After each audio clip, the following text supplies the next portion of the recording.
الحمد لله وكفى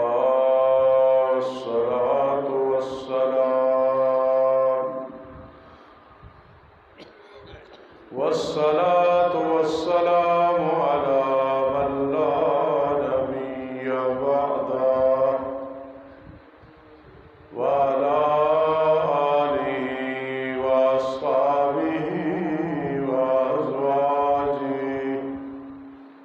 وأهل بيته وأخبائه أما بعد فأعوذ بالله من الشيطان الرجيم بسم الله الرحمن الرحيم لن تنالوا البر حتى تنفقوا مما تحبون وما تنفقوا من شيء فإن الله به عليم قال النبي صلى الله تعالى عليه وسلم قال الله تعالى يا ابن آدم أنفق عليك أو كما قال النبي صلى الله تعالى عليه وسلم سبحان ربك رب العزة عما يصفون وسلام على المرسلين والحمد لله رب العالمين يا رب صل وسلم دائما أبدا على حبيبك خير الخلق كلهم هو الحبيب الذي ترجى شفاعته لكل هول من الأهوال متهم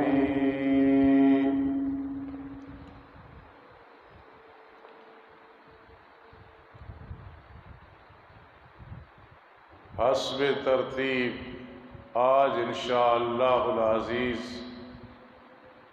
ہمارا موضوع چلے گا انفاق فی سبیل اللہ، اللہ کے راستے میں خرچ کرنا۔ یہ ایک ایسا کام ہے جس کو سمجھ آ گیا اس کے لیے اس سے آسان کام کوئی نہیں۔ اللہ کا دیا ہوا مال اللہ ہی کے راستے میں دینا کون سا مشکل ہے، اور جسے یہ سمجھ نہ آئے اس کے لیے اس سے مشکل کام ہی کوئی نہیں کہ سانپ بن کے وہ مرد و عورت مال پہ بیٹھے رہے اور بخل کرے، سخاوت نہ کرے۔ تیسرے نمبر پہ یہ اتنا سستا سودا ہے کہ اس حقیر مال و دولت کی وجہ سے جنت کما لے، کتنا سستا سودا ہے، اور خدا نخواستہ اس حقیر مال کی وجہ سے جنت کا مستحق نہ بنے بلکہ دوزخ کا مستحق بن جائے تو کتنی بدبختی ہے۔ اللہ کے راستے میں خرچ کرنا اللہ کو اتنا پسند ہے کہ اللہ ادھار نہیں کرتے، نقد ادا فرماتے ہیں۔ برکتیں ہوتی ہیں، رحمتیں ہوتی ہیں، آفات سے محفوظ ہوتا ہے، بیماریوں سے اور پریشانیوں سے اللہ پاک محفوظ رکھتے ہیں۔ جو آفات، جو پریشانیاں، جو بیماریاں آتی ہیں آسانی کے ساتھ گزر جاتی، اور سب سے بڑا فائدہ اللہ کے راستے میں خرچ کرنے والا انسان خاتمہ بالایمان کی سعادت نصیب ہوتی ہے۔ نزع کے عالم میں جب جان نکلنے کا ٹائم آتا ہے تو اللہ رب العزت آسانیاں پیدا فرماتے ہیں۔ یہ اشرا ہے مغفرت کا۔ اسباب مغفرت میں سے ایک یہ بھی ہے کہ اللہ کے راستے میں خرچ کرنا۔ کئی وہ لوگ ہیں جنہوں نے اللہ کے ساتھ سودا کیا ہوا ہے، جو کمائی ہے 10واں حصہ اللہ کے راستے میں دیں گے، بڑی پرسکون زندگی وہ گزار رہے ہوتے ہیں۔ آل عمران، سورہ آل عمران 4 پارہ، ابتدائی آیت کریمہ، رب کائنات فرماتے ہیں لن تنالوا البر حتی تنفقوا مما تحبون، ہرگز تم جنت کو نہیں پا سکو گے، کامیابی سے ہمکنار نہیں ہو سکو گے یہاں تک کہ تم خرچ کرو مما تحبون، اس سے جو تم محبوب سمجھتے ہو۔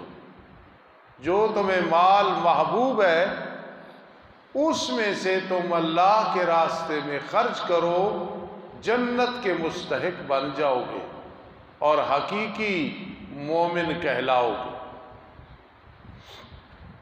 خرچ کرنے والا اگر ردی چیز دے، اللہ کے راستے میں ناقص دے،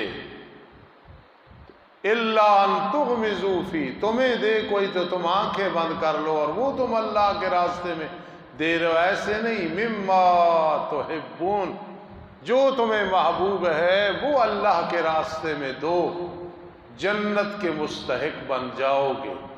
وما تنفقوا من شیء، جو کچھ تم خرچ کرو کسی چیز سے۔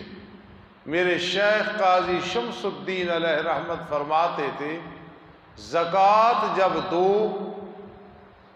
تو علانیہ دو تاکہ دوسروں کو بھی تبلیغ ہو، ریاکاری نہیں، دکھلاوا نہیں، نیت یہ ہو کہ دوسرے بھی ادا کریں گے، بھائی اس دفعہ الحمدللہ میں نے اتنی زکوٰۃ دی ہے۔ اور جب نفلی صدقہ کرو تو وہ بے شک چھپکے سے کرو، وہ سرن کرو، اور کبھی وہ بھی علانیتاً کر دو، نیت یہ ہو کہ دوسرے بھی کریں۔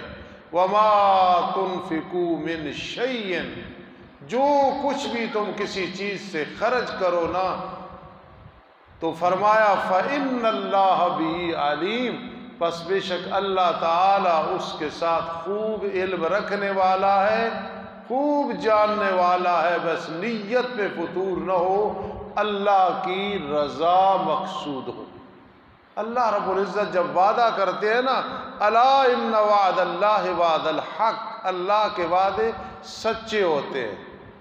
ایک خرچ کیا اللہ کے راستے میں، کم از کم 10 گنا ثواب، اخلاص بڑھتا گیا 700 گنا، اس سے بڑھتا گیا تو 700 گنا سے بھی آگے گزر جائے گا وہ ثواب۔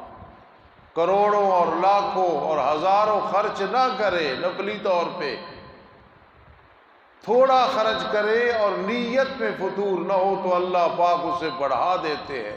بہت زیادہ خرچ کرے اللہ اسے بہت زیادہ بڑھا دیتے ہیں۔ صحابہ کرام رضی اللہ تعالیٰ عنہ میں یہ صفت تھی۔ کیا صفت تھی؟ کہ اخلاص اتنا تھا، میرے آقا علیہ الصلوۃ والسلام نے فرمایا تم اود پہاڑ کے برابر خرچ کرو، میرا صحابی ایک مٹھی یا نصف مٹھی کے برابر جو دے دے تم مقابلہ نہیں کر سکتے۔ ان میں اتنا اخلاص، اتنا اخلاص، اتنا اخلاص، لیکن اس کے باوجود سب سے زیادہ قریب صدیق اکبر رضی اللہ تعالیٰ عنہ حضور علیہ الصلوۃ والسلام کے تھے۔ جب اللہ کے پیغمبر نے حکم دیا تو سارا مال اللہ کے راستے میں دے دیا۔ فاروق اعظم رضی اللہ تعالیٰ عنہ اس کے بعد خلیفہ ثانی ہے، آدھا مال اللہ کے راستے میں خرچ کر دیا اور آدھا اپنے لیے بچایا۔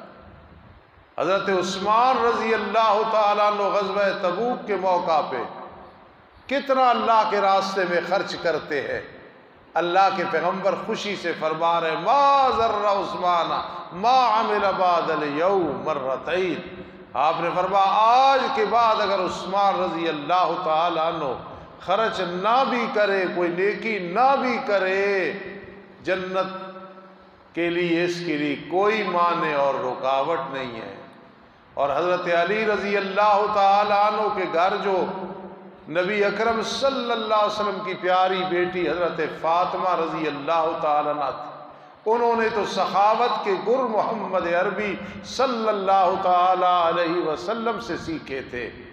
ان کا تو مشن یہ تھا الخدمت للضیف والضرب بالسیف والصوم بالسیف، مہمان کی خدمت کرنا، گرمیوں میں روزے رکھنے اور تلوار چلانا میدان جہاد میں، ان کا تو کام ہی یہی تھا. حسنین کریمین رضی اللہ تعالی عنہما، انہوں نے اپنے نانا سے گر سیکھے تھے، اپنی ماں سے گر سیکھے تھے. کتنے سخی تھے. سخاوت ایک بہت بڑا عمل ہے.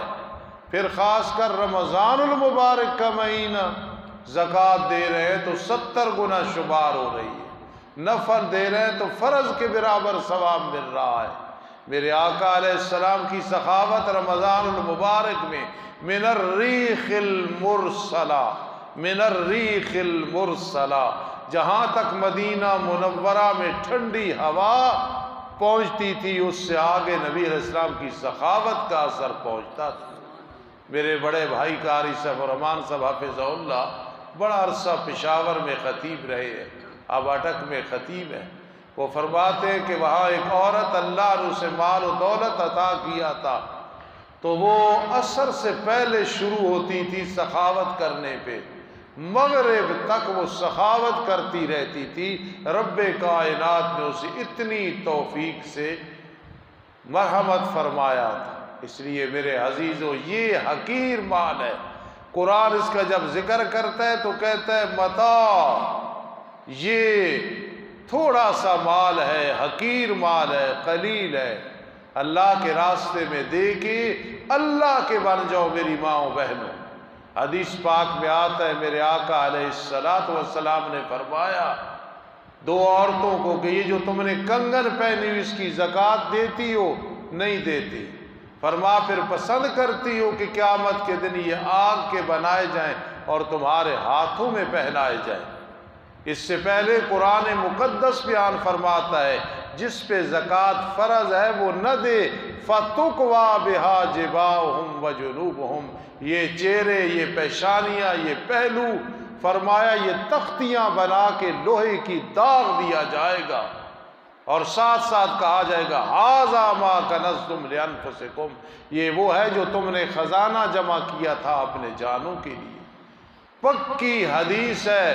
فرمایا یہ جس نے مال کی زکوٰۃ نہ دی وہ سانپ بنا کے گلے میں ڈالا جاتا ہے قبر میں، اور وہ کہتا ہے انا کنزک وانا مالک، میں ہوں تیرا خزانہ، میں ہوں تیرا مال، لے اپنا سے. اس حقیر مال کی وجہ سے اپنے آپ کو برباد نہیں کرنا. ضیاء اللہ شاہ صاحب بخاری میرے پیر و مرشد کے صاحبزادے ہیں، میں انہیں بھی پیر سمجھتا ہوں. مدظل لالی چند ہفتے یا چند دن پہلے ملاقات ہوئی تو فرمانے لگے یہ جو تکاثر ہے نا، تکاثر، الہاکم التکاثر، تمہیں برباد کر دیا تکاثر نے. مجھے بہت مال ملے، بہت ملے، بہت ملے، تکاثر ملتا کوئی نہیں ہے. وادی مل جائے جس طرح حدیث میں ہے تو 2 وادیاں ہوں، لاکھ مل جائے تو 2 لاکھ، 2 تو 4، 4 تو 6، 8 چلتا رہتا ہے نا. کسی کو بھی تکاثر نہیں ملتا ہے. تکاثر کہتے ہیں حرص ختم ہی نہ ہو. رب کائنات ہمارے دلوں میں حرص کو ختم کر دے اور غنا کو پیدا فرما دے، بہت بڑی سعادت ہے. جب یہ آیت کریمہ نازل ہوئی، فاروق اعظم رضی اللہ تعالیٰ عنہ کو اپنی ایک لونڈی سے بڑا پیار تھا. لن تنالوا البر حتى تنفقوا مما تحبون، اس کو آزاد کر دیا. ایک صحابی رضی اللہ تعالی عنہ جب انہوں نے یہ آیت کریمہ سنی تو ایک گھوڑے سے بڑا پیار تھا، والعادیات ضبحا فالموریات قدحا، جن کی قسمیں اللہ نے قرآن مقدس میں اٹھائی ہیں، اللہ اکبر، اس کو اللہ کے راستے میں وقف کر دیا۔ ایک صحابی رضی اللہ تعالیٰ عنہ، مسجد نبوی صلی اللہ علیہ وسلم کے قریب ایک باغ تھا جس میں ایک کنواں تھا، رحمت دو عالم صلی اللہ علیہ وسلم ان قدموں سے تشریف لے کے جاتے تھے جنہیں کہا گیا لا اقسم بہذا البلد وانت حل بہذا البلد، جہاں یہ پاؤں کی تلیاں ٹچ ہوتی ہیں، مس ہوتی ہیں، ہم اس شہر کی قسم اٹھاتے ہیں، وہ مکہ ہو یا مدینہ منورہ ہو۔ وہاں تشریف لے جاتے تھے عصر کے بعد اور پانی نوش فرماتے تھے۔ جب اس نے سنا اس صحابی رضی اللہ تعالی، اللہ کے پیغمبر یہ بھی میں اللہ کے راستے میں دیتا ہوں، اور آپ نے فرما قریبی رشتہ داروں میں تقسیم کر دیں۔ پھر میں کہہ رہا ہوں جب بھی زکوٰۃ نکالو، صدقہ و خیرات، سب سے پہلے قریبی رشتہ داروں میں دیکھا کرو، ہمسایوں میں دیکھا کرو، خوش نصیبی ہے بیواؤں کو دیا کرو، یتیم بچوں اور بچیوں کو دیا کرو، سب سے پہلے اپنے قریبی رشتہ داروں میں۔ کیوں؟ قریبی رشتہ داروں میں دینے کا دوہرا فائدہ ہے، ایک زکوٰۃ اور نفلی صدقہ، اور دوسرا صلہ رحمی آ گئی، اور صلہ رحمی کرنے والا انسان اللہ اس کی عمر بھی لمبی فرما دیتے ہیں اور مال و متاع بھی اسے کثرت سے عطا فرماتے۔ کیسا وعدہ ہے میرے اللہ کا! نبی علیہ السلام نے فرمایا، حدیث قدسی ہے، یا ابن آدم انفق علیک، اللہ فرماتے ہیں ابن آدم اللہ کے راستے میں خرچ کر، میں تجھ پہ خرچ کروں گا، وَمِمَّا رَزَقْنَاهُمْ يُنْفِقُونَ۔ اتنا آسان کام ہے کہ اللہ کا دیا ہوا مال اللہ کے راستے میں دینا، ساتھ ساتھ پاک بھی ہو رہا ہے مال، اور برکتیں بھی آ رہی ہیں، آفات بھی ٹر رہی ہیں، بیماریوں سے بھی اللہ پاک نجات عطا فرما رہے ہیں۔ اور دعوے سے کہا کرو، جس پہ عشر فرض ہے نہیں دے رہا، زکوٰۃ نہیں دے رہا، اللہ کے راستے میں نہیں دیتا، اس کو کہو حساب کر لے، وہ مال تیرے پاس نہیں ہوتا ہے، کچھ جگہ ٹیکس والے لے جاتے ہیں، کچھ تھانوں میں چلا جاتا ہے، کچھ ہسپتالوں میں چلا جاتا ہے،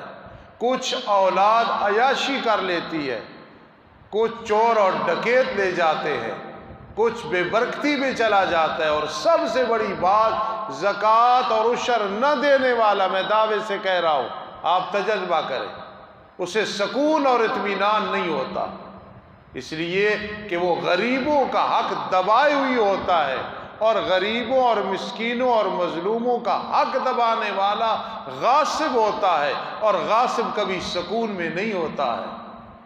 قرآن مجید فرقان حمید میں 32 دفعہ زکوٰۃ کا ذکر آیا ہے، اور 32 ہی دفعہ ساتھ بے برکتی کا ذکر آیا ہے۔ اس میں کیا حکمت؟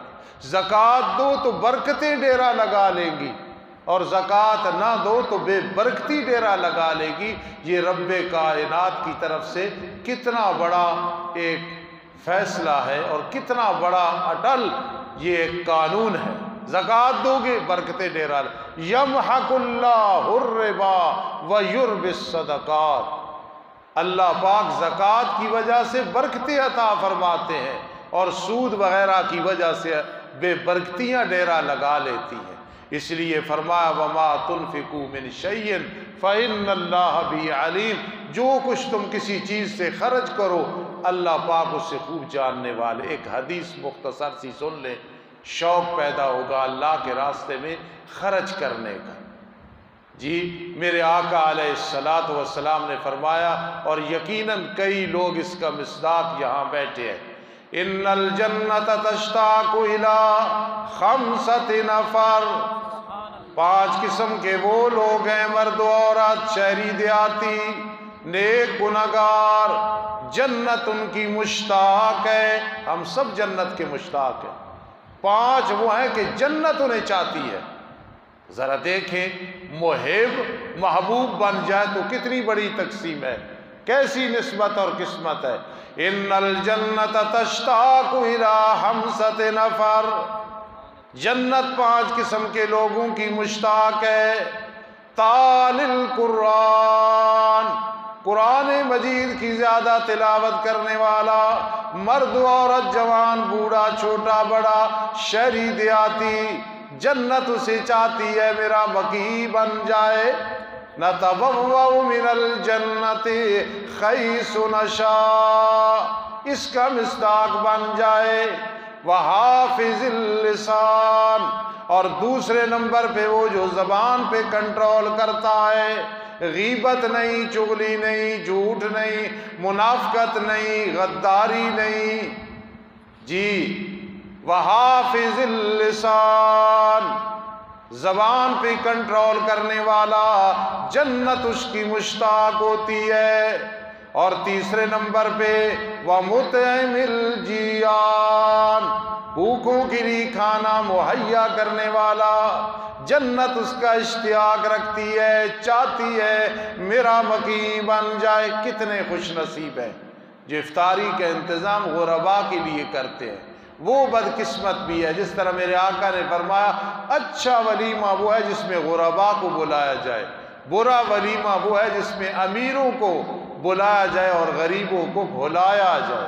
ہاں قضا افطاری جب کراتے ہو فلاں دوست سب کو بلاؤ، لیکن کچھ وہ کہ بے لوث تعلق بھی نہیں ہے ان کے گھروں میں پہنچاؤ افطاری کا سامان، تو انشاءاللہ اس کا جو فائدہ ہوگا وہ بہت بڑا ہوگا۔ وَمُطْعِمِ الْجِيعَانِ وَمُكْسِي الْعُرْيَانِ، جنہیں لباس کی ضرورت ہے ان کے لیے لباس مہیا کرنا۔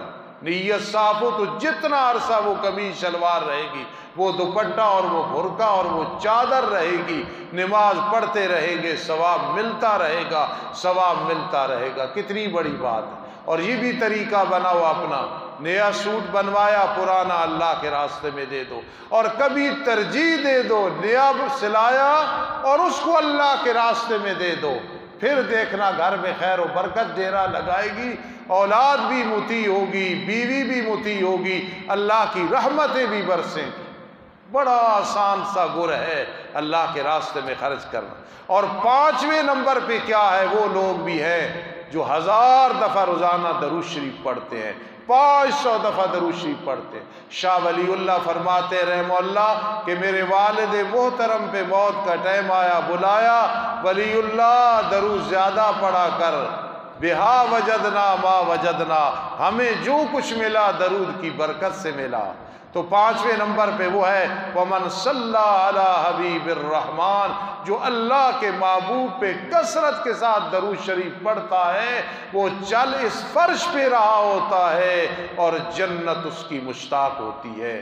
آج ہمارا موضوع تھا اللہ کے راستے میں خرچ کرنا۔ اللہ مجھے آپ کو پوری امت کو توفیق مرحمت فرمائے۔